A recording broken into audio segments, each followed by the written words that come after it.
Hi, everyone. Thanks again for joining Security Shorts with Scott, or in this case, Scott's. I'm very happy to have Scot Hutton with me today. He's a security expert and currently is a Senior Vice President of Information Security and IT Risk.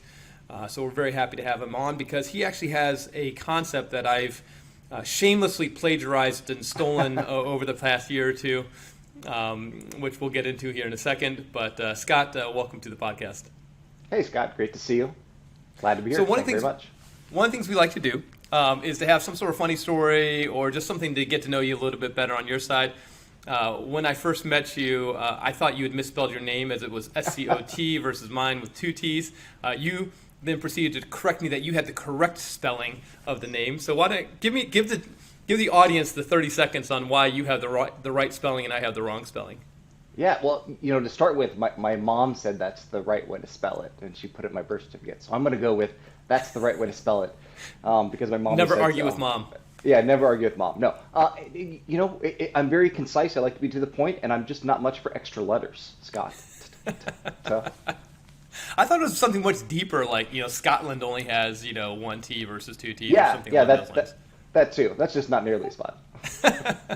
Well, Scott, one of the things I love about you is you have this concept called security that matters. And for those of us who've been in the industry for a long time, you've got compliance and regulatory reasons and cyber insurance. There's all this stuff that sort of encroaches in upon security. But you really define this as something that we should all be focusing on, which is security that matters and makes a difference. So I'd love to just get your overview of what do you mean by that when it comes to organizations that you've worked with, and how does that practically apply and something we should all be thinking about? Yeah, great question. Obviously something I'm passionate about. We've spoken a lot about. I think over the decades we've been doing this together, we've kind of gotten the security thing, we've gotten it much more difficult perhaps than it needs to be. And as threats evolve, and it's been now several decades, we can look back at attacks and learn from them. I think it always comes down to the very basic things. Somebody's phished, there's an exposed system on the internet, and a company has a lacking ability to detect an intruder on their inside network.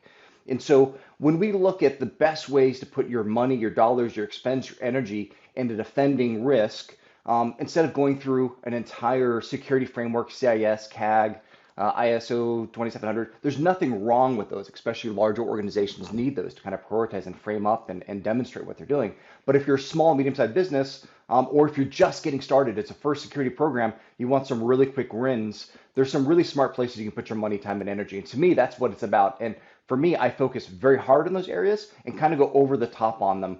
And it seems to reduce and make all the other program efforts easier because you knock out a lot of the distractions, the false alerts, the small security events just go away when you do these few things. So then you can really focus and your whole program becomes more robust as you build onto it.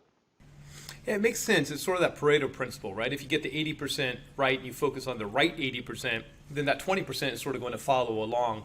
And maybe you have the biggest impact. Sometimes we talk about, especially for the SMEs, small, medium enterprises, if you were to walk in to an organization and they had nothing, what would you do? And so I guess the second question I've got is really around SMEs. I know you work for a sub 1,000-seat organization now, and I know you've worked for some bigger companies. But when you look at small, medium enterprise, does security that matter more to them? And then two, do you think that security has had to change for the SMEs maybe over the last 5 or 10 years? Oh, absolutely. Yeah, I think it matters even more for the small, medium-sized enterprise because you don't have the money, time, energy, expertise, people, staff to build a process that'll cover and be SOC 2 Type 2. There's a lot of controls that are continually being revalidated. And so for the small, medium company, you may have someone who's an IT person and a security person. You might have a single security person on your team. And so you really have to focus your money, time, and energy in the places that matter. So I think it's even more important for there. And so the areas that I think really make a difference, if you look at all the controls that are out there, the things that absolutely make a difference, or actually the way I look at it is, what are the things that are the common themes when a data breach occurs? Phishing, an endpoint, inability to detect an adversary on your endpoint, and then vulnerabilities on the outside of your network or on your browser, things that can be remotely executed by an attacker on the web. So those are the areas we really look at. In phishing, it's not just, hey, let's train our people. Let's train them, let's retrain them, let's test them, let's give them a place to report phishing. Because if one person catches the phishing report, and you send it to a security operations center or partner team, they can look at it and say, hey, more than likely other people got the same or similar phishing email. Maybe they didn't catch it, maybe they fell victim to it, and then they can go through a process to de-risk that whole thing. So there's just a couple of areas that if you focus really hard on and do a really good job on, it'll dramatically reduce the amount of risk to your company. I love that because we spend a lot of time on our side talking about securing people, which is phishing security awareness training, obviously endpoint, and really understanding what's happening malicious there. And then if people get in via legitimate means, how do you detect that? And then, of course, respond to that. And last, of course, is just the overall footprint and service area regards to external. But you can really solve a lot of problems if you get your hands around those 4 areas. Absolutely. One other thing that's come up a lot with the SMEs in the last 6 months, would love your opinion on, is we talked to Anthony D'Agostino at Converge around cyber insurance. And so we've been really spending a lot of time talking about cyber risk, cyber resiliency, and the fact that cyber insurance really helps with that business risk, right? And if you combine this and lower your cyber risk and you lower your business risk, then you're in a more resilient standpoint. What's your sort of take on SMEs when it comes to cyber insurance? I think there's really 2 great outcomes that come with that. And by the way, that was a great short. Everybody should listen to that one. It's really good. So, we take insurance across various different areas that a company organization may take loss. And this is another area that I think started off originally as kind of an add-on to sort of more of an umbrella or general policy that's now become its own standalone policy. At least in my opinion, if you want to do it right, you've got to have that own standalone policy.